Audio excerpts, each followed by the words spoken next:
A cylinder is a pneumatic or hydraulic linear actuator that uses a pressurized fluid to do work in a linear motion over a fixed distance. The fluid used can either be compressed air in the case of pneumatic cylinder or incompressible liquid such as hydraulic oil for a hydraulic cylinder.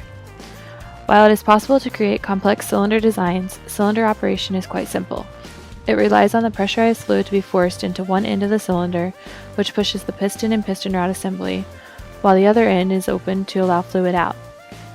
Once the cylinder has traveled its full stroke, pressurized fluid is forced into the other end to move the piston and piston rod assembly back, while the pressure is removed from the original end to allow the fluid to flow out.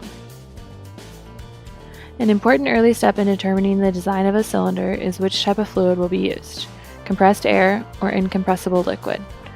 Both options have various advantages and disadvantages, so it is important for the designer to weigh all of the design aspects to make sure the right cylinder is designed for the application. An air cylinder, which we will refer to as pneumatic, will typically run on shop air, which is generally about 100 psi, whereas a cylinder that runs on incompressible liquid, which is a hydraulic cylinder, can be operated at pressures up to 3000 psi or higher depending on the actual components of the cylinder. As will be explained in our video on bore size, a higher operating pressure means that a much larger force can be generated from a much smaller cylinder. However, a hydraulic cylinder will need a full hydraulic system, which includes motors, pumps, valves, plumbing, and a hydraulic fluid reservoir to operate, whereas a pneumatic cylinder may just need a valve and a couple of hoses to attach to an already existing shop air system.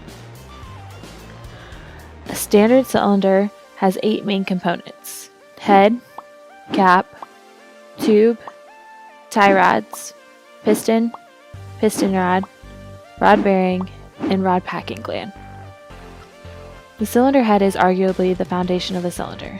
It has several features which help the cylinder function properly.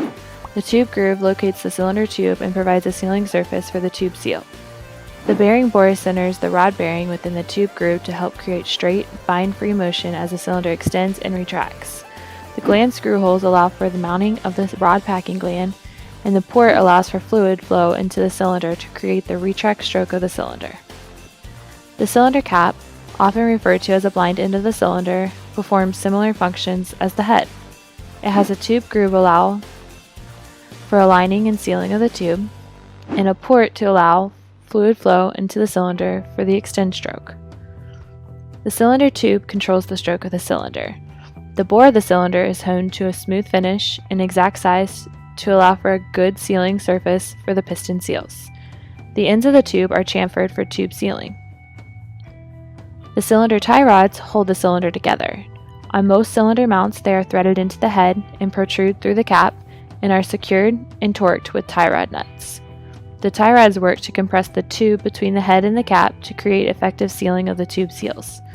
They also work to resist the internal pressure of the cylinder that is trying to push the head and cap away from the tube. The cylinder piston creates an internal barrier between the retract port on the head and the extend port on the cap.